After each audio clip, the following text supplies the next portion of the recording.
Hello hello and welcome to our next case जिसका नाम है Carrie four versus Subbu Raman. ये केस 2007 में आया था। तो इसका मतलब है ये केस हम लोगों का 1999 वाले ट्रेडमार्क एक्ट से डील करता है।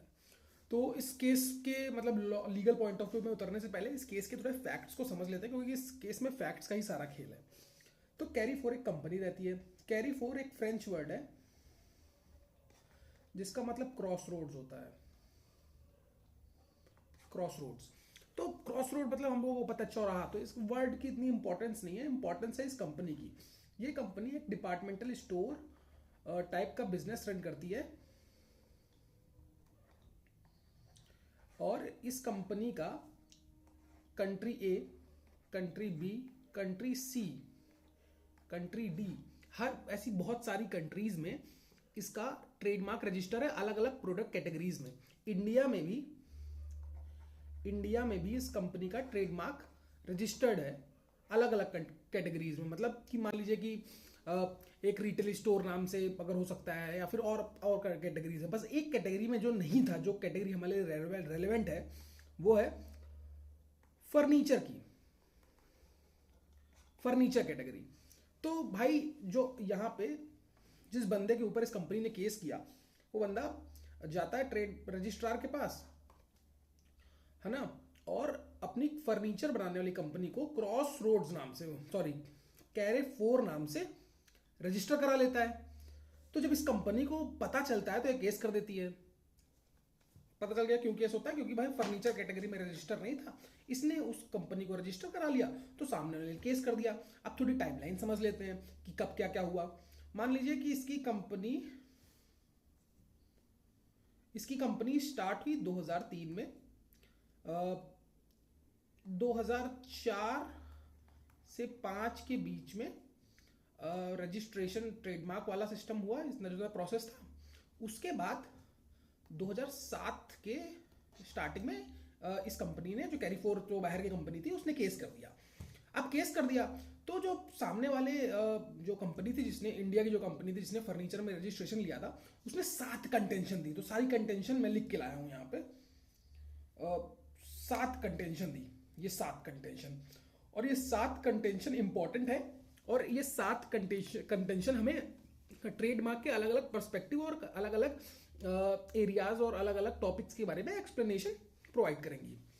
पहले इन्होंने बोला कि भाई 2003 में जब हमने बिजनेस स्टार्ट किया था, तो हमने आपको लेटर भेजा था। उसमें हमने आपको बताया था कि हम ये फर्नीचर का काम है, इस नाम से कर रहे हैं, तो हमको लगा आपको पता होगा।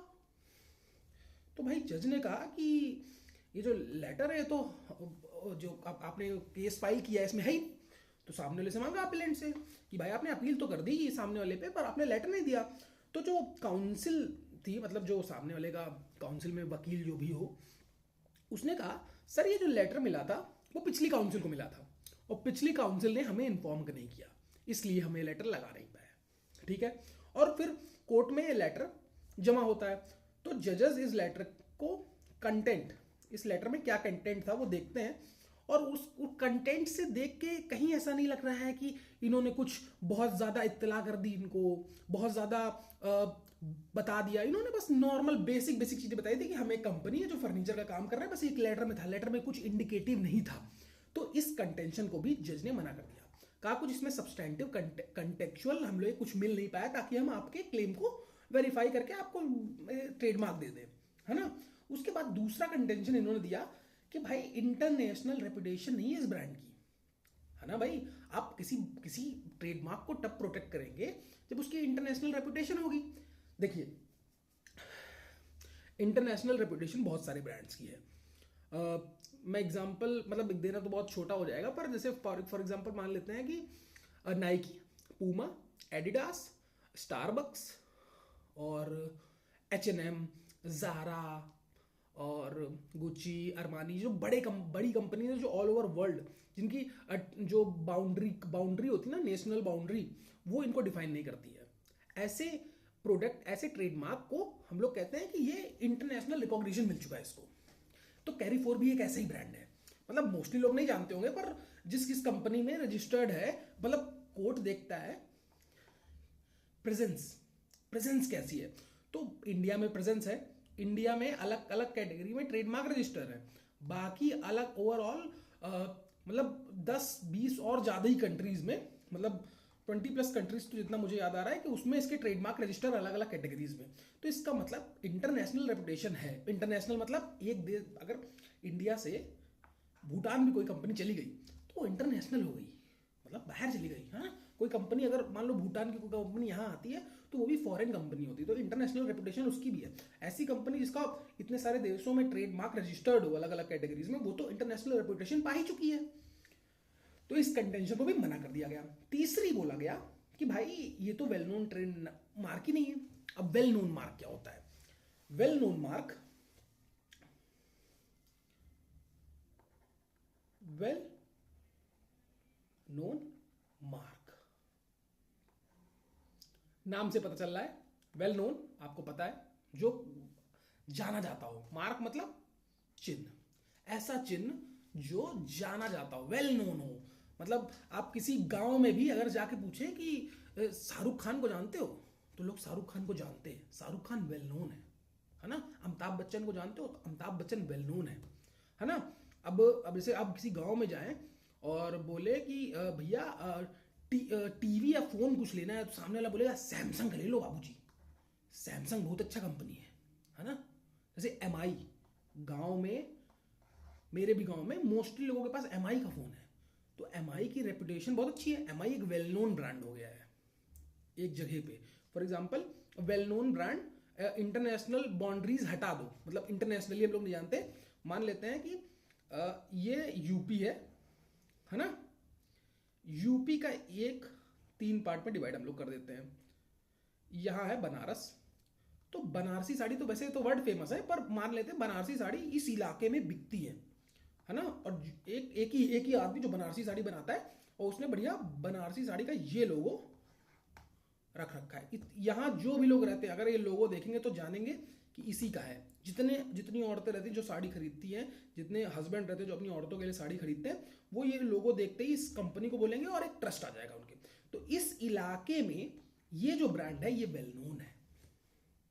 मतलब एक पर्टिकुलर जोग्राफिकल लोकेशन या जोग्राफिकल बाउंड्री, कोई भी बाउंड्री, मतलब जरूरी नहीं डिफाइंड हो, डिफाइंड नहीं भी है तो एक पर्टिकुलर जोग्राफिकल जगह में अगर कोई चीज ज्यादा जानी जाती है, कोई एक ऐसा मार्क है जो जाना जाता है, तो वो उस जगह का वेल नोन मार्क हो जाता है।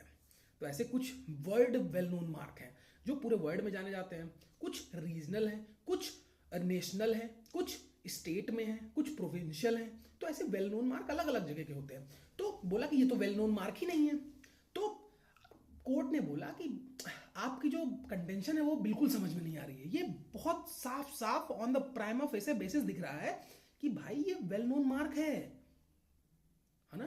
बाहर कंपनी में इसके इतने इतने बड़े बड़े डिपार्टमेंटल स्टोर चल रहे हैं, इंडिया में भी है, इंडिया में रजिस्टर्ड है ये कंपनी, और इंडिया में इसकी प्रेजेंस है। ऐसा नहीं इसकी प्रेजेंस नहीं है, उसके बाद भी आप कैसे कह सकते हैं वेल नोन नहीं है? तो भाई क्योंकि जज भी सामने बैठा है तो उसको भी पता है ना। अब जज से आप बोलोगे भाई सैमसंग कंपनी को तो मैं जानता ही नहीं, तो वेल नोन नहीं है, और जज के हाथ में सैमसंग का फोन है, कुछ भी। उसके बाद इन्होंने बोला, जो बड़ा अच्छा इन्होंने कंटेंशन दिया कि भाई हमारा बिजनेस तो फर्नीचर का है, और ये लोग तो भाई डिपार्टमेंटल स्टोर और पता नहीं क्या क्या लोग बेच रहे हैं, इन लोगों का स्टोर है। तो भाई जब प्रोडक्ट ही अलग है तो कंफ्यूजन कैसे होगी? जब प्रोडक्ट ही अलग है तो कंफ्यूजन कैसे होगी? क्योंकि ट्रेडमार्क जो होता है, हाँ, प्रोडक्ट को असाइन किया जाता है, एक कंपनी को असाइन किया जाता है, एक प्रोडक्ट को डिफाइन कर सकता है। पर trademark is not only product. Trademark में गुडविल आती है, ट्रेडमार्क में प्रोडक्ट आता है, ट्रेडमार्क में बिलीफ आते हैं, ट्रेडमार्क में सब कुछ आता है। मतलब आप अगर एक बार फिलोसफिकल रीजनिंग में जाइए तो ट्रेडमार्क सिर्फ एक मार्क नहीं है, इमोशन भी है कुछ लोगों के लिए, है ना। जैसे फॉर एग्जांपल मानते हैं एप्पल का लोगो, आधा खाया हुआ एप्पल, एप्पल का लोगो, लोग जब पहला अपना आईफोन या फिर कुछ लेते हैं तो आपने रील्स देखा होगा कि वो रो देते हैं।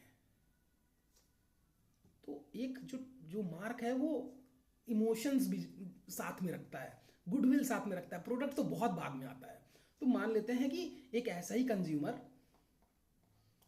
जो कि कैरी फोर को बहुत मानता है कि ये कंपनी बहुत यूज करता है उस कंपनी को, वो देखे कि एक लकड़ी की कुर्सी है जो बिक रही है और कैरी फोर की है, वो बोलेगा ये तो अपना ब्रांड है और जाके खरीद लेगा। प्रोडक्ट अलग है पर क्या इमोशन अलग है इसका। इसने जो सोचा उसमें तो कौन सा कैरी फोर आया, वो वाला कैरी फोर आया। तो प्रोडक्ट अलग होने से कुछ नहीं होता। ट्रेडमार्क सिर्फ प्रोडक्ट से नहीं बनता, है ना। उसके बाद जो पांचवा इन्होंने दिया एक्वेसेंस सेक्शन 33 में है। एक्वेसेंस सेक्शन 33 में है। और एक्वेसेंस जानते क्या कहता है कि मान लीजिए एक ए है, ए का एक ट्रेडमार्क है, एक बी है, बी इस ट्रेडमार्क को 5 साल तक कॉन्टिन्यू यूज करे और ए को पता हो, नॉलेज हो, पर वो मना ना करे, कोई आपत्ति ना जताए, कोई केस ना करे, इसको कोई नोटिस ना दे, है ना, कि भाई बंद करो, तो 5 साल के बाद इसको एक्वेसेंस का राइट मिल जाएगा। एक्वेसेंस का राइट मतलब ये इस्तेमाल कर सकता है इस चीज को। तो ये कंटेंशन इन्होंने दी। फिर जज ने कहा भाई 5 साल का टाइम है, और इसने आप देखिए 2003 में इन्होंने कंपनी चालू की, 2004-5 में इन्होंने रजिस्ट्रेशन करा लिया, मतलब अप्लाई किया। उसके बाद रजिस्ट्रेशन को मिला होगा, मतलब एडवर्टीजमेंट भी निकलते हैं, उसके बाद बहुत 6-7 में रजिस्ट्रेशन मिला कि नहीं मिला, कि बीच में ही केस आ गया, है ना। तो 5 साल तो टोटल टाइम भी नहीं हुआ है, तो एक्वेसेंस कैसे हो गया। तो ये कंटेंशन तो ऑन द सीधा देखते ही जज ने हटा दी। उसके बाद उन्होंने कहा, जैसे भाई अब मैंने यहाँ बताया ना कि एडवर्टीजमेंट आई होगी फिर केस किया होगा, तो इन्होंने कहा कि देखिए 2005 में हमने अप्लाई किया था और ऐड निकाला। ऐड में पीरियड ऑफ लिमिटेशन जो होता है वो 1 साल का होता है, कि अगर किसी को अपोज करना है तो 1 साल के अंदर अपोज कर दो, वरना हमें ट्रेडमार्क रजिस्ट्रेशन मिल जाएगा और फिर भाई हमारा कोई कुछ नहीं उखाड़ सकता, है ना। तो इन्होंने कहा ऐसा होता है। पर जजेस ने लॉ को थोड़ा परखा, और लॉ में एडवर्टीजमेंट भी है, पर लॉ में एक बार री एडवर्टीजमेंट भी है। मतलब ऐड देने के बाद आपको एक और ऐड देना है। पहले ऐड का 1 साल है, दूसरे री ऐड का 3 मंथ्स प्लस 1 मंथ, अगर चाहे रजिस्ट्रार तो और दे सकता है ग्रेस पीरियड। तो ये पीरियड तो हाँ पार हो गया, पर इस पीरियड के अंदर ही 2007 में इन्होंने केस कर दिया। तो ये well with in period of limitation है, और तो इसीलिए ये जो कंटेंशन थी ये भी खारिज हो गई। उसके बाद आखिरी कंटेंशन क्या थी। अब सारी कंटेंशन इनकी चली गई, तो उन्होंने आखिरी कंटेंशन दी कि ठीक है भाई, पर हम तो ऑनेस्ट यूज कर रहे थे, है ना। जैसे कॉपीराइट में फेयर यूज होता है, ट्रेडमार्क में ऑनेस्ट यूज कर रहे थे, ऑनेस्ट अडेप्ट किया था हमने। मतलब हमारा इनको हर्ट करने का कोई इच्छा था नहीं, मतलब समझिए इनको हर्ट करने की इच्छा नहीं थी, पर उनकी कंपनी के जो इतना बड़ा नाम है उससे पैसे कमाने की इच्छा थी। तो ये तो ऑनेस्ट बिल्कुल नहीं है, साफ साफ डिसऑनेस्टी झलक रही है। तो कैसे हो सकता है। इन्होंने कहा कि देखिए हमने तो लेटर भी दिया, इन्होंने रिप्लाई नहीं दिया, तो क्या किया, हम सोचे एक्वेसेंस मिल जाएगा और हमारी तो प्रोडक्ट भी अलग है, तो एक तरह से हमने ऑनेस्ट इस्तेमाल किया है। सर प्लीज हमें ट्रेडमार्क दे दीजिए, हमारी कंपनी चल रही है। भाई इतना फायदा नहीं उठा सकते आप किसी का। किसी की कंपनी है, उसने अपनी कंपनी बिल्ड की है। भाई एक आदमी अपनी कंपनी कैसे बिल्ड करता है वो उस आदमी से पूछिए, है ना। मान लीजिए एक आदमी है, वो अभी क्या कहते हैं नमकीन बेच रहा है, पूरे इंडिया में उसकी नमकीन फेमस हो गई। कल को वो सोचे कि भाई हम नमकीन के साथ साथ बिस्किट बेचेंगे, पर एक दूसरा बंदा है जो उसकी कंपनी का ट्रेडमार्क में बिस्किट बना के बेच रहा है, ये बोल रहा है कि भाई प्रोडक्ट अलग है, हम बेच सकते हैं।